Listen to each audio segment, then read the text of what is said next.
Hello guys, Suvendu from itcomputer.in। ভুলে গেছিলাম।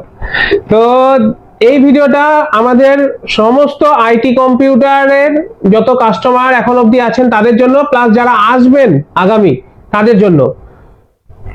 Refurbish laptop, এই যে ক্যাটাগরিটা, রিফারবিশ ল্যাপটপ দুই ধরনের হয়।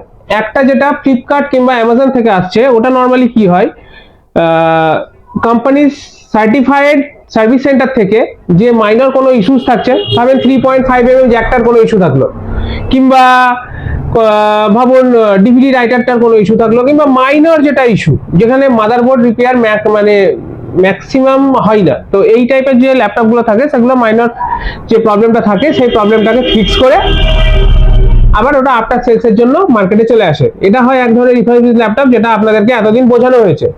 এছাড়াও একটা ল্যাপটপ হয় যেটা আপনার ধরে রাখুন কারেন্টলি যে জেনারেশনটা চলছে, ভাবুন আজ জেনারেশন চলছে 12 to 13 জেনারেশন, কিন্তু আমাদের কাছে থাকে 2-3 আগের জেনারেশন, মানে যেমন 8 জেনারেশন, 10 জেনারেশন, 11 জেনারেশন অবধি। তো এই যে জেনারেশন ল্যাপটপগুলো থাকে, এগুলো মোটেই রিপেয়ার্ড বা কোনো কিছু না, এগুলো কি হয় কোম্পানির 2-1 আগের জেনারেশন। তো সেই ল্যাপটপগুলো আমাদের কাছে চলে আসে একটা 60 to 65% কম রেটে। প্লাস আরেকটা থাকে যেটা কোম্পানিতে থাকে, কোম্পানির ঘরে থাকে, কোম্পানি আপগ্রেডেশন করে, তো সেই ল্যাপটপগুলো আমাদের কাছে চলে আসে। তো ডিপেন্ড অন কন্ডিশন, সে তার উপরে বেস করে প্রাইস হয়। তো এই কনসেপ্টটা আমরা ক্লিয়ার করতে চাই কাস্টমারকে, যে রিফারবিশ মানে যে ভয় না, আমি সেকেন্ড হ্যান্ড কিনবো, রিফারবিশ না। তো রিফারবিশ যে সেটা না, রিফারবিশ যে কি সেই জিনিসটা বোঝা উচিত। একটা ইন্ডিয়ান মার্কেটে একটা ইউজ ল্যাপটপ যদি কিনছেন, সেটা ভাবুন ওর লাইফ মোটামুটি শেষ ধরে রাখুন। সেটা আপনারাও জানেন, আপনারাও যদি আপনি একটা ল্যাপটপ কিনবেন তো সেটা পয়সা উসুল করে তারপরে আপনি সেল করতে যাবেন। তো সেই ক্ষেত্রে আমরা বলি যে রিফারবিশ ল্যাপটপ আমাদের কাছে যেটা পাচ্ছেন ওটা অ্যাজ নিউ কন্ডিশনের একটা ল্যাপটপ। তো এই ল্যাপটপ আপনি চোখ বন্ধ করে নিতে পারেন এবং লং লাস্টিং হবে, লং টাইম চালাতে পারবেন। তাছাড়াও তার থেকেও যাদের একটু বাজেট ইনক্রিজ থাকে, মানে ধরে রাখুন যদি একটা ল্যাপটপ 15,000 টাকা হয়, তার থেকেও যদি 2-3,000 টাকা আরো এক্সট্রা হয়, তাহলে চলে আসে আমাদের কাছে পিওর সার্টিফাইড ইম্পোর্টেড ল্যাপটপ। ওই ল্যাপটপ কেনা ধরে রাখুন এক ধরনের নিউ ল্যাপটপ কেনা, কারণ না ওতে ডেন্ট থাকবে, না ওতে স্ক্র্যাচ থাকবে, কিছুই থাকবে না। আপনি বাড়ি নিয়ে গিয়ে নতুন ল্যাপটপই বলবেন। আমরা তো ব্যাগ, চার্জার, তারপর ক্লিনার কিট, এভরিথিং যা যা লাগে, যেগুলো অন্য দোকানে অন্য শোরুমে গিফট বলে দেওয়া হয়, ওগুলো আমরা এমনি ব্যাগের ভিতর দিয়ে দিই। তো সেগুলো তো পাচ্ছেন।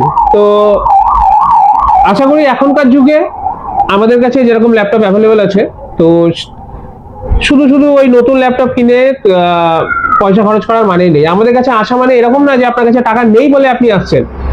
আমাদের কাছে আসছেন মানে আপনার একটা স্মার্ট ডিসিশন, যেখানে আপনি 60,000 খরচ করতেন, সেখানে 20,000 এ আপনার প্রোডাক্টটা প্লাস আপনার যে কাজের জন্য যেরকম যা দরকার সেটা হয়ে গেল।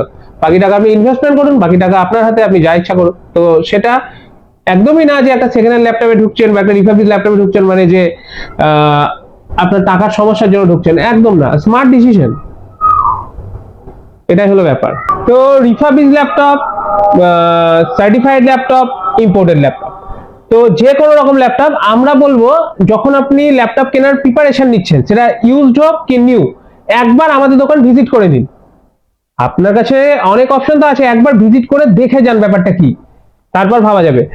তাছাড়া আমাদের কাছে আমরা আরেকটা জিনিসও করি, যখন কাস্টমারের মনে খুব বেশি প্রশ্ন থাকে, অনেক বেশি, যে হ্যাঁ কিরকম হবে না হবে, সেক্ষেত্রে আমরা আপনাকে ল্যাপটপের ডাউন প্যানেল যেটা আছে সেটা খুলেও দেখাতে পারি, যে ভিতরের ইন্টারনাল বোর্ড যেটা আছে ওটা অ্যাজ লাইক নিউ, তো সেটাও আমরা দেখাতে পারি। হ্যাঁ, এরকম কোনো ব্যাপার নেই যে অত কিছু আপনার জন্য করে দিলাম বলে আপনাকে নিতেই হবে, আপনি একটা বাউন্ডেশনে পড়ে গেলেন, আপনি আর উঠতে পারছেন না, দোকান থেকে যেতে পারছেন না, কোনো অসুবিধা নেই। আপনি আসুন, ল্যাপটপটা দেখে যান, আপনার না হবে আপনার ফ্যামিলিতে অন্য কারো হবে, অসুবিধা নাই। আইটি কম্পিউটারে মোস্ট ওয়েলকাম। Thank you.